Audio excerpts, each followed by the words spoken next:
Shalom Uvracha. Vous savez que l'Admour Hazaken écrit Bilchot Talmud Torah dans son premier chapitre à la Chavav qu'il y a une différence fondamentale entre les enseignants de l'époque et les enseignants d'aujourd'hui. Les enseignants de l'époque, toute la Torah était la Torah orale. On a la Torah écrite d'un côté, on a la Torah orale de l'autre. La Torah orale était uniquement orale. On a une interdiction à l'époque d'écrire la Torah orale, de la même manière qu'on a une interdiction de dire oralement la Torah écrite.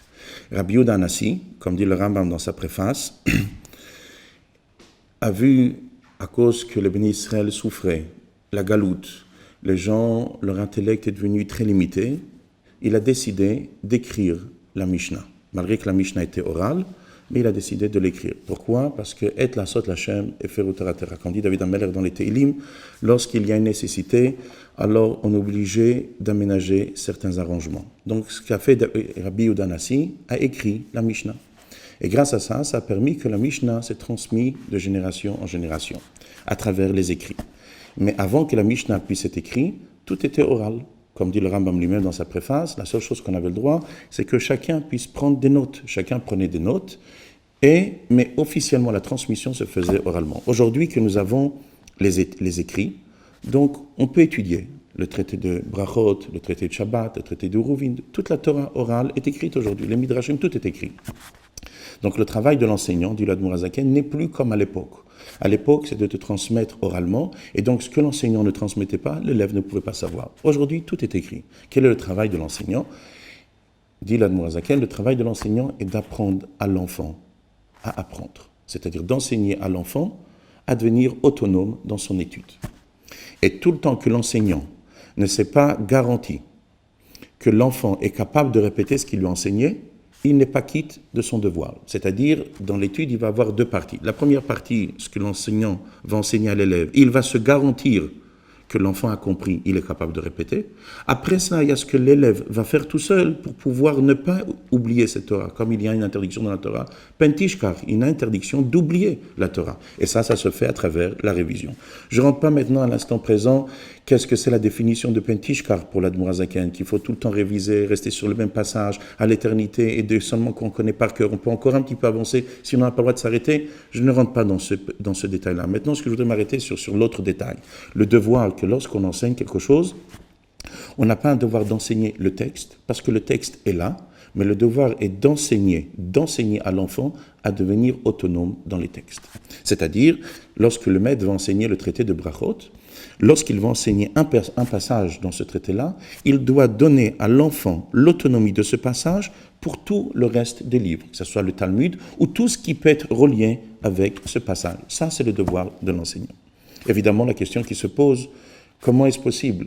Si chaque traité est différent, comment est-ce possible que de ce traité-là, je puisse être capable de rendre l'enfant autonome sur un autre passage, puisque ce passage et l'autre passage sont différents l'un de l'autre. Donc si je l'enseigne ici, il ne peut pas devenir autonome sur un autre passage, puisque chacun est différent. La réponse à cela est une réponse simple. Chaque chose dans le monde est faite de deux dimensions, un fond et une forme. Chaque chose a un fond et il y a une forme. Cette notion-là, on va essentiellement fortement s'arrêter à travers tous les cours. C'est-à-dire, dans tous les cours que nous allons voir, étudier ensemble, on va essayer chaque fois de toucher le fond de chaque chose. Évidemment, dans le fond de chaque chose, il y a énormément de paliers. Il y a des niveaux et des niveaux, puisque la Torah est illimitée. Donc, ce qu'on va essayer chaque fois de voir, c'est le fond. Et de ce fond-là, grâce à ce fond-là, nous serons capables de pouvoir aller dans un autre texte, parce que du fond qui se trouve partout, on peut accéder partout. La seule chose qui va différencier un endroit dans l'autre, c'est la forme. Un exemple simple, dans le corps déjà même en physique, tout le monde sait que notre corps est fait d'un ADN, et cet ADN se trouve partout. C'est le même ADN qu'on a dans les cheveux, le même ADN qu'on a dans la chair, la même chose qu'on a dans chaque organe. Il y a un ADN commun partout. Qui est-ce qui différencie? Tout le corps est différent. Un cheveu n'est pas de la chair n'est pas un organe, etc., etc.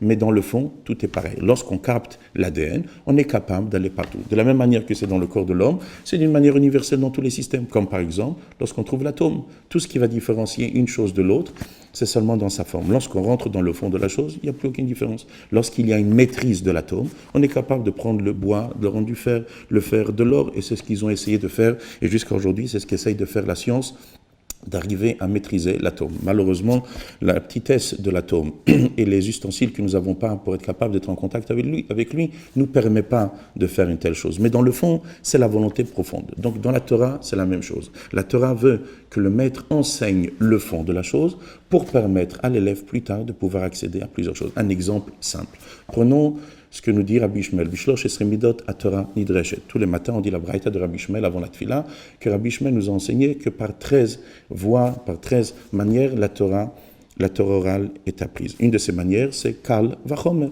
C'est le principe de a fortiori. Si une chose simple, son dîne est comme ça, à plus forte raison, quelque chose qui est plus grave que son dîne sera le même. Le principe de Kal Vachomer n'a pas une forme, c'est un fond, c'est un principe. Si le simple est comme ça, à plus forte raison, le plus fort. Maintenant, cette idée va se retrouver dans le Talmud, dans plusieurs formes. Dans le traité de Brachot, va s'exprimer à travers telle forme, et dans un autre passage dans le traité de Brachot, ou dans un autre traité, sous une autre forme. Mais le travail de l'enseignant n'est pas d'enseigner le Kal Vachomer sous la forme qu'il s'exprime dans l'endroit où l'enseignant va l'enseigner, mais c'est de lui apprendre le Kal Vachomer dans l'idée, dans le principe. Et lorsque l'enseignant va enseigner ça à l'enfant, lorsque l'enfant va se retrouver dans un passage du Talmud, le fond sera acquis. Après, il sera là pour comprendre comment ce Kal Vachomer va s'exprimer dans tel passage ou le Kal Vachomer va s'exprimer dans un autre passage. Mais le principe, c'est d'être capable de maîtriser le fond.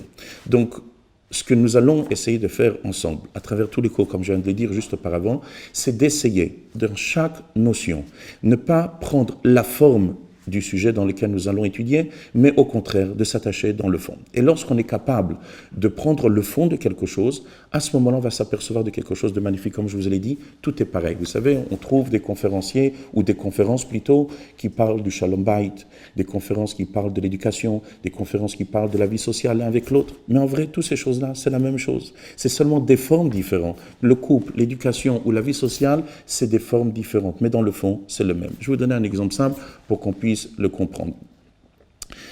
Un des principes fondamentaux dans la vie, c'est la yegia. Adam lama yulad. Un homme est né pour faire des efforts.